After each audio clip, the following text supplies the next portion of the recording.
بسم اللہ الرحمن الرحیم۔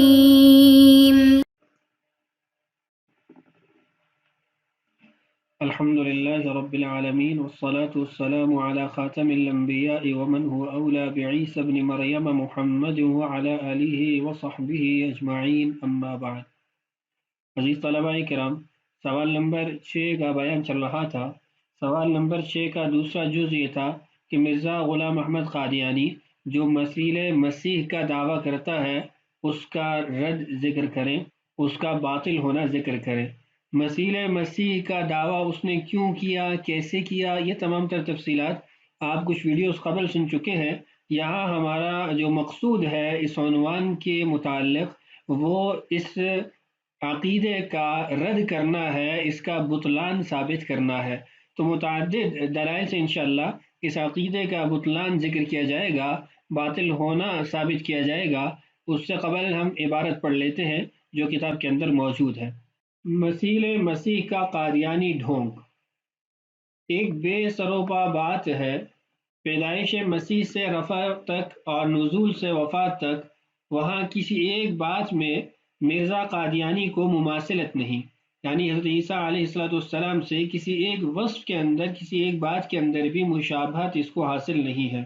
مسیح علیہ السلام بغیر باپ کے پیدا ہوئے، ساری عمر مکان نہیں بنایا، ساری عمر شادی نہیں کی، نزول کے بعد حاکم عادل ہوں گے، دجال کو قتل کریں گے، ان کے زمانہ میں تمام ادیان باطلہ مٹ جائیں گے، صلیب پرستی کا خاتمہ ہو کر خدا پرستی رہ جائے گی، دمشق جائیں گے، بیت المقدس جائیں گے، حج کریں گے، عمرہ کریں گے، مدینہ طیبہ حاضری دیں گے، نزول کے بعد 45 سال زندہ رہ کر پھر وفات پائیں گے۔ یہ چند بڑی بڑی علامات ہیں، ان میں سے ایک بھی مرزا قادیانی میں نہ پائی جاتی تھی۔ اس کے باوجود دعویٰ مثیل ہونے کا کیا، یعنی مشابہ ہونے کا کیا۔ اس سے بڑھ کر دنیا میں اور کوئی ڈھٹائی ہو سکتی ہے؟ یعنی اس سے زیادہ عناد اور کوئی کائنات میں ہو سکتا ہے کہ ایک وصف بھی نہ پایا جائے اور یہ شور ڈال دیا جائے، یہ دعویٰ کر لیا جائے کہ میں ان جیسا ہوں، ان کے مشابہ ہوں، ان کا مثیل ہوں، تو یہ جھوٹ ہی جھوٹ ہے۔ ہم انشاءاللہ مستقل دلائل سے اس بات کو یہاں پر ثابت کر دیں گے کہ مرزا قادیانی کا مسیح کا دعویٰ بالکل فضول اور بغیر کسی دلیل کے ہے۔ مستقل طور پر دلائل کی طرف بڑھنے سے قبل میں یہاں اس بات کی وضاحت کر دوں کہ یہ جو عبارت ہے نزول کے بعد 45 سال زندہ رہ کر وفات پائیں گے، یہ اس کی وضاحت میں کچھ ویڈیوز قبل بھی کر چکا ہوں، یہاں بھی اس کو ذکر کر دیتا ہوں کہ 45 سال ان کا زندہ رہنا نزول کے بعد یہ بھی روایت سے ثابت ہے، لیکن یہ روایت ضعیف ہے۔ اس کے برعکس جو صحیح روایت ہے، صحیح سند کے ساتھ مروی ہے، اس کے اندر ان کا 40 سال نزول کے بعد زندہ رہنا مذکور ہے۔ اس بات کو عبد الفتاح ابو غدہ رحمہ اللہ نے التصریح بما تواتر فی نزول المسیح کے صفحہ نمبر 240 پر حاشیے میں ذکر کیا ہے۔ بہرحال دلائل کی طرف بڑھتے ہیں اور دلائل سے اس بات کو ثابت کرتے ہیں کہ مرزا غلام احمد قادیانی کا مسیح ہونے کا دعویٰ بے اصل ہے، بے بنیاد ہے، کوئی کسی قسم کی دلیل اس کی نہیں ہے، بلکہ اس کے رد میں بے شمار دلائل موجود ہیں۔ چند دلائل یہاں پر ذکر کر دیتا ہوں۔ سب سے پہلی دلیل وہ حضرت ابو ہریرہ رضی اللہ عنہ کا اور خود رسول اللہ صلی اللہ علیہ وسلم کا حضرت مسیح علیہ السلام سے متعلق احادیث میں جو تذکرہ ہے، اس کے ساتھ قرآن کی ان آیات کو استشہاداً ذکر کرنا جو حضرت عیسیٰ علیہ السلام کی ذات سے متعلق ہیں۔ یعنی آپ نے بخاری مسلم کی جو روایت سابقہ ویڈیو میں پڑھی ہے، والذی نفسی بیدہ لیوشکن ان ینزل فیکم ابن مریم حکما عدلا، اس روایت کے آخر میں اللہ کے رسول صلی اللہ علیہ وسلم نے استشہاداً اس آیت کو تلاوت کیا جو حضرت عیسیٰ علیہ السلام کے متعلق قرآن پاک کے اندر موجود ہے۔ وَإِن مِّنْ أَهْلِ الْكِتَابِ إِلَّا لَيُؤْمِنَنَّ بِهِ قَبْلَ مَوْتِهِ۔ ایسے ہی سیدنا ابو ہریرہ رضی اللہ عنہ نے بھی استشہاداً اس روایت کے بعد اس آیت کو ذکر کیا۔ تو اس سے یہ بات معلوم ہوئی کہ جو قرآن کے اندر حضرت مسیح علیہ السلام کہ جس عیسیٰ علیہ السلام کا تذکرہ قرآن کے اندر موجود ہے، انہی کے متعلق احادیث کے اندر رسول اللہ صلی اللہ علیہ وسلم نے علامات ذکر کی ہیں، انہی کے نزول کو ذکر کیا ہے۔ دوسری بات، امام بخاری اور دیگر بڑے بڑے ائمہ محدثین نے انہوں نے اپنی کتب کے اندر باب نزول عیسی ابن مریم کے تحت جو روایات ذکر کی ہیں، ان روایات کے ساتھ سورہ مریم کی، سورہ آل عمران کی، سورہ نساء کی ان آیات کو بھی ذکر کیا ہے جن آیات میں حضرت عیسیٰ علیہ السلام کا بیان موجود ہے، ان سے متعلق کلام موجود ہے۔ تو بڑے بڑے ائمہ کا باب نزول عیسی ابن مریم کے تحت آنے والی روایات کو سورہ مریم، سورہ آل عمران، سورہ نساء کی آیات کے ساتھ جوڑ کر ذکر کرنا اس بات کی گواہی اور دلیل ہے کہ ان کے نزدیک بھی انہی مسیح علیہ السلام نے آنا ہے جن کا تذکرہ قرآن میں موجود ہے، جن کو اللہ تعالیٰ نے قرآن پاک کی بیشتر صورت کے اندر ذکر کیا ہے۔ تیسری بات کہ یہ کس قدر دجل ہے، کذب ہے کہ اگر کہیں پر دو چار تعریف یا دو چار کسی کے اوصاف بیان کر دیے جائیں تو اس سے اس کا مکمل تعارف حاصل ہو جاتا ہے، دنیاوی امور کے اندر بھی، دینی امور کے اندر بھی۔ آپ نکاح کا معاملہ دیکھ لیں کہ نکاح کے معاملے کے اندر مرد کا نام اس کے والد کے نام کے ساتھ جوڑ کے لیا جاتا ہے، لڑکی کا نام اس کے والد کے نام کے ساتھ جوڑ کے لیا جاتا ہے، تو تعارف حاصل ہو جاتا ہے اور اس تعارف کی بنیاد پر دونوں میں عقد زواج قائم ہو جاتا ہے، صرف تعارف کی بنیاد پر۔ ایسے ہی دیگر مواقع بھی ہیں کہ چند اوصاف، چند یعنی پہچان کی کلمات بولنے سے اس شخص کی پہچان حاصل ہو جاتی ہے، شک و شبہ ختم ہو جاتا ہے۔ لیکن قادیانی دجل دیکھیے کہ اللہ کے رسول صلی اللہ علیہ وسلم نے اپنی روایات کے اندر بیسیوں علامات، بیسیوں اوصاف سیدنا عیسیٰ علیہ السلام کے ذکر کیے ہیں، سیدنا عیسیٰ علیہ السلام کے اوصاف کو بیان کیا ہے، اور پھر بھی امت میں کچھ ایسے لوگ آ جائیں، پھر بھی انسانیت کے لبادے میں کچھ ایسے لوگ آ جائیں جو کہیں کہ ہمیں تو شک ہے، ہم تو اس کو نہیں مانتے، اس سے مسیح مراد ہے، اس سے کوئی اور شخص مراد ہے، اب اس کے اندر تشکیک پیدا کرے، تدلیس پیدا کرے، تو یہ کتنا بڑا دجل ہے۔ میں آپ کے سامنے اسکرین پر ختم نبوت کامل سے ایک مکمل فہرست لاتا ہوں جس میں 180 کے قریب اوصاف ذکر کیے گئے ہیں جو قرآن پاک کے اندر موجود ہے یا احادیث کے اندر موجود ہے، رسول اللہ صلی اللہ علیہ وسلم نے اوصاف بتائے ہیں۔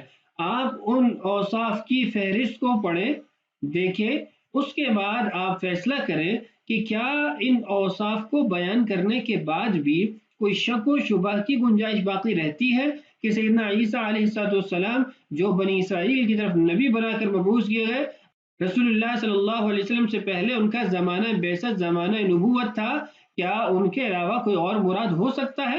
آپ اسکرین پر اوصاف کو دیکھیے، اس کے بعد انشاءاللہ ہم پھر ان اوصاف کے متعلق بات کرتے ہیں۔ یہ دیکھیے، ذالک عیسی ابن مریم قول الحق الذی فیہ یمترون، مسیح موعود علیہ السلام کا نام، کنیت اور لقب، نمبر شمار لکھا ہوا ہے، اس کے بعد جو وصف ہے وہ لکھا ہوا ہے، اور پھر اس کے آگے جو دلیل ہے، جو قرآن یا حدیث سے جو یہ صفت مستنبت کی گئی ہے، یہ علامت مستنبت کی گئی ہے، اس کو بھی ذکر کیا گیا ہے۔ آپ کا نام عیسیٰ ہے علیہ السلام، ذالک عیسی ابن مریم، آپ کی کنیت عیسیٰ بن مریم ہے، ذالک عیسی ابن مریم قول الحق الذی فیہ یمترون، آپ کا لقب مسیح ہے، ان اللہ یبشرک بکلمۃ منہ اسمہ المسیح، آپ کا لقب کلمۃ اللہ ہے، یعنی یہ نمبر 3 اور نمبر 4 کی جو آگے عبارت ہے وہ موجود ہے، ان اللہ یبشرک بکلمۃ منہ، یہ نیچے آ جائے گی، اور اسمہ المسیح عیسی ابن مریم یہ اوپر چلا جائے گا۔ پانچواں دیکھیے، آپ کا لقب روح اللہ ہے، آگے آیت جو ہے وہ اسم المسیح عیسی ابن مریم مینشن کی گئی ہے، یہاں جو اس کا مستنبت ہے، یعنی جس عبارت سے یہ مستنبت ہے وہ ہے القاها الی مریم وروح منہ، یہ 5 اوصاف ہو گئے۔ نیچے دیکھیں مسیح موعود کے خاندان کی پوری تفصیل، یہ نمبر شمار بھی موجود ہے، آگے وصف اور علامت بھی موجود ہے، دلیل بھی موجود ہے۔ یہ آپ کے سامنے اسکرین پر میں ان تمام علامات کو بما دلائل کے گزار دیتا ہوں، آپ اسکرین کو روک کر اس میں غور فکر کر سکتے ہیں۔ یہ دیکھیے 22 نمبر، 23 نمبر، اور نیچے نمبر شمار چل رہا ہے، آپ کی ولادت کس جگہ اور کس طرح پر ہوئی، یہ 39 تک. آگے دیکھیے، ان کی قوم کا تہمت رکھنا اور بدنام کرنا، حضرت مسیح موعود کے خصائص.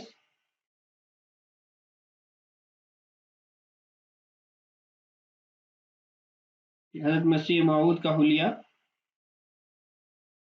یہ اب روایات سے، احادیث سے جو علامات معلوم ہوتی ہیں ان کا تذکرہ شروع ہے. آخر زمانہ میں آپ صلی اللہ علیہ وسلم کا دوبارہ نزول. یہاں جو حدیث نمبر دیا گیا ہے یہ کتاب کے اعتبار سے دیا گیا ہے کہ کتاب کے اندر فلاں نمبر حدیث پر آپ اس کو دیکھ سکتے ہیں. بوقت نزول آپ کے بعض حالات، مقام نزول اور وقت نزول کی مکمل تعیین و توضیح، بوقت نزول حاضرین کا مجمع اور ان کی کیفیت. اب اس قدر واضح علامات رسول اللہ صلی اللہ علیہ وسلم ذکر کر چکے ہیں، اور اس کے بعد بھی کوئی کہے کہ نہیں مسیح علیہ السلام نے نہیں آنا بلکہ مسیح موعود یا مثل مسیح نے آنا ہے، یا آپ کی جگہ کسی اور شخص نے آنا ہے، تو یہ دجل، فریب اور دھوکہ ہی ہو سکتا ہے. دیکھیے، بعد نزول آپ صلی اللہ علیہ وسلم کتنے دنوں دنیا میں رہیں گے، بعد نزول آپ علیہ السلام کا نکاح اور اولاد، نزول کے بعد مسیح موعود کے کارنامے. یہ دیکھیے کتنی زیادہ علامات کا بیان ہے قرآن کی آیات میں اور احادیث میں. 100 کے قریب تو آپ کی اسکرین پر گزر چکی ہیں، آگے بھی آپ دیکھتے جائیں. مسیح موعود لوگوں کو کس مذہب پر چلائیں گے؟ مسیح موعود کے زمانے میں ظاہری و باطنی برکات.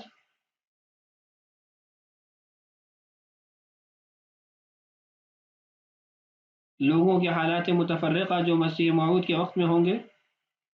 پہلے خروج دجال کی غلط خبر مشہور ہونا، اس زمانے میں عرب کا حال، غزوہ ہندوستان کا ذکر، مسیح موعود کے زمانے کے اہم واقعات.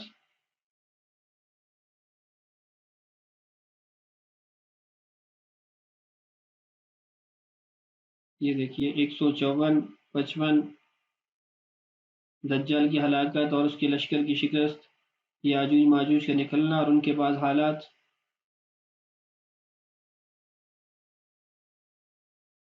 مسیح موعود کی وفات اور اس سے قبل و بعد کے حالات. یہ دیکھیے 177 علامات کی فہرست آپ کے سامنے اسکرین پر موجود تھی. اب ان 177 علامات میں سے کوئی ایک علامت بھی ایسی نہیں ہے جو مرزا قادیانی کے اندر پائی جاتی ہو.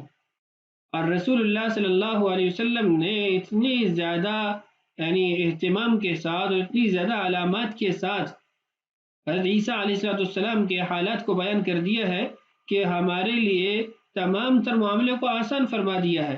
اب اس کے بعد کوئی شخص اٹھ کے ان تمام تر علامات کو ایک طرف رکھ کے وہ کہتا ہے کہ نہیں میں مسیح ہوں، میں مسیح ہوں، تو اس کی اس بات کو وہی افراد مان سکتے ہیں جن کے دماغوں پر اللہ نے مہر لگا دی ہے.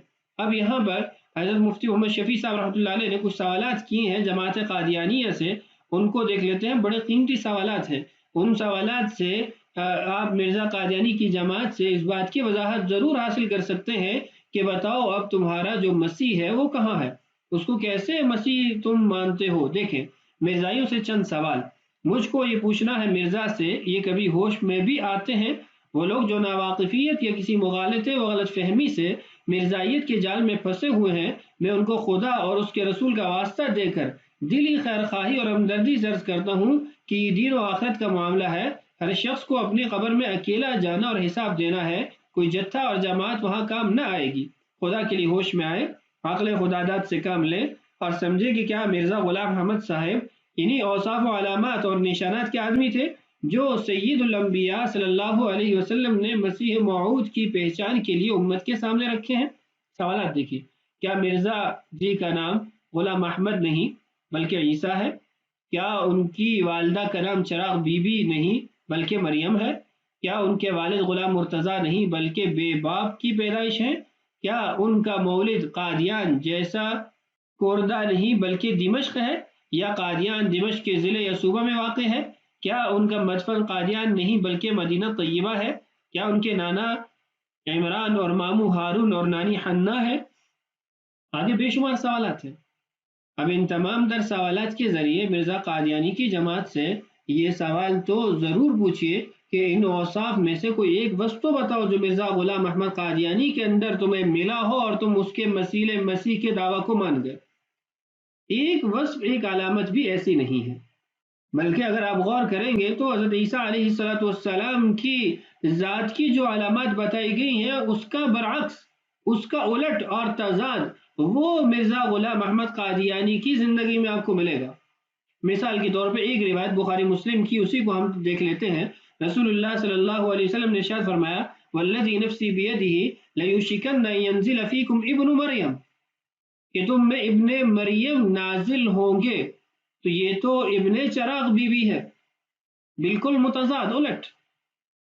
حکما عدلا، بطور حاکم وہ نازل ہوں گے۔ مرزا قادیانی کو تو اپنے گاؤں قادیان کی حکومت بھی حاصل نہیں تھی، وہاں پر بھی اس کا حکم اور اس کا فیصلہ نہیں چلتا تھا۔ عدلاً، انصاف کرنے والے۔ مرزا قادیانی کے انصاف کی جو باتیں ہیں، جو کہانیاں ہیں، وہ آپ آگے انشاءاللہ تیسرے جز کے اندر بھی پڑھ لیں گے، تیسرے عنوان کے تحت بھی پڑھ لیں گے کہ کتنا خرد برد کرنے والا تھا، کتنی بدعنوانیاں کرنے والا تھا کہ جائے کہ اس کو انصاف والا کہا جائے۔ فیکسر الصلیب، وہ صلیب کو توڑ دیں گے، یعنی عیسائیت کو مغلوب کر دیں گے، ساری کی ساری عیسائیت وہ مسلمان ہو جائے گی۔ فتصیر الملل کلها ملت واحدہ، جبکہ یہاں پر تو مرزا قادیانی نے جو انگریز سے وفاداریاں جتلائی ہیں اور انگریز کی تابع داری کی ہے اور انگریز کی سلطنت کو اپنے لیے ظل الہی قرار دیا ہے، وہ بھی آپ متعدد کتابوں میں پڑھ چکے ہیں، پیچھے ویڈیوز میں بھی آپ پڑھ چکے ہیں، آگے بھی انشاءاللہ اس مستقل اس کی وضاحت آ رہی ہے، انگریز سے اس کی وفاداریاں بھی آ رہی ہیں، اور انگریز کے لیے جو اس نے کہا کہ میں نے اتنی کتابیں اور رسائل لکھ کر شائع کیے کہ 50 الماریاں بھر جائیں، تو یہ تو فیکسر الصلیب کہا، یہ تو بلکہ صلیب کو مضبوط کرنے والا ہے۔ وَيَقْتُلُ الْخِنْزِيرَ، مرزا قادیانی کی زندگی میں کچھ بھی نہیں ملتا ایسا۔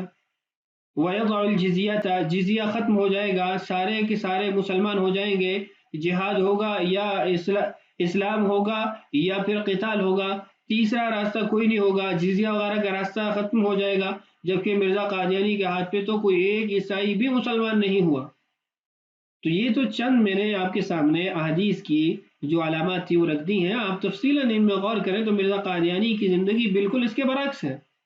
تو اس لیے مرزا قادیانی وہ مسیح مسیح ہو ہی نہیں سکتا۔ ہاں، جس مسیح کو اس نے اپنی کتب میں ذکر کیا ہے اس کا ضرور مسیح ہو سکتا ہے، حضرت عیسیٰ علیہ السلام کی مقدس ذات کا مسیح یہ ہرگز نہیں ہو سکتا۔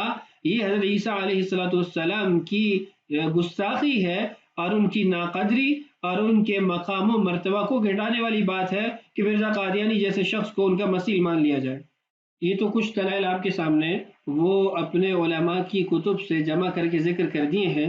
یہاں پر مرزا قادیانی کو بھی اگر حکم بنا لیا جائے، اسی کی بات کو ہم قول فیصل بنا لیں کہ مرزا قادیانی وہ مسیح تھا یا نہیں تھا، تو میرے خیال میں پھر بھی بات واضح ہو جائے گی، اور جماعت قادیانیہ چونکہ وہ اس کی عبارت پہ، اس کی بات پہ ایمان لاتی ہے، تو وہ اس کو یا اس کی بات کو حکم بنانے پہ زیادہ رضامند رہے گی۔ تو آئیے مرزا قادیانی سے اسی کی عبارتوں سے پوچھ لیتے ہیں کہ کیا مرزا قادیانی مسیح حقیقت میں تھا یا جھوٹ تھا؟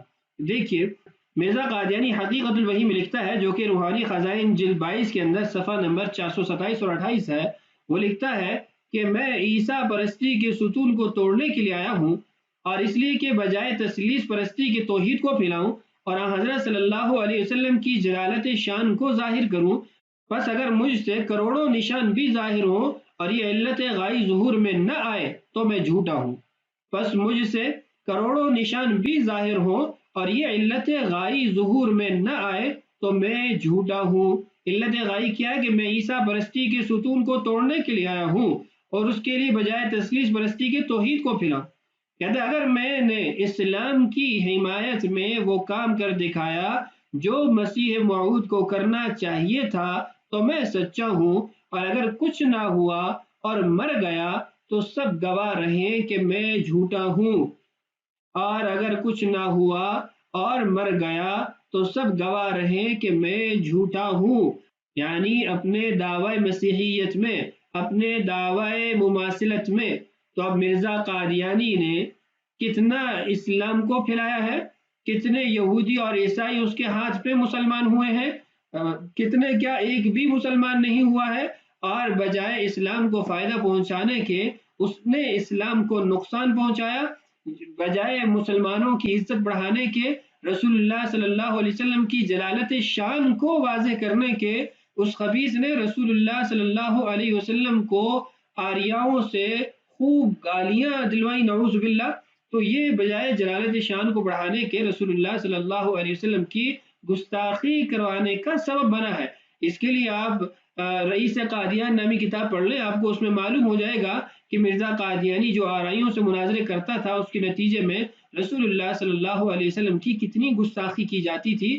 بلکہ یہاں تک لکھا ہے کہ جس قدر گستاخی ان لوگوں نے کی، اتنی گستاخی 14 صدیوں میں کسی نے نہیں کی۔ تو اس لیے مرزا قادیانی اپنی عبارت میں خود جھوٹا ثابت ہو گیا۔ وہ خود کہہ رہا ہے کہ میں اگر کام پورا نہ کر سکوں تو میں جھوٹا ہوں۔ تو جماعت قادیانیہ کو اب اس کی اس عبارت پہ ایمان لانا چاہیے کہ مرزا قادیانی کام پورا نہیں کر سکا، تو مسیح کا دعویٰ یا مسیحیت کا دعویٰ وہ سراسر جھوٹ تھا، دجل تھا اور فریب تھا۔ ہماری اس ویڈیو کا دوران یہ بڑھ گیا ہے، اگلی ویڈیو میں انشاءاللہ میں اس بات کو ذکر کروں گا مختصراً کہ مرزا قادیانی کس مسیح کا مثیل ہے، اور اس نے مسیح کی کون سے اوصاف اپنی کتابوں میں ذکر کیے ہیں۔ انشاءاللہ پھر اس کے بعد ہم اگلے اپنے عنوان کی طرف بڑھیں گے۔ اللہ تعالی ہم سب کا حامی و ناصر ہو۔ السلام علیکم ورحمۃ اللہ۔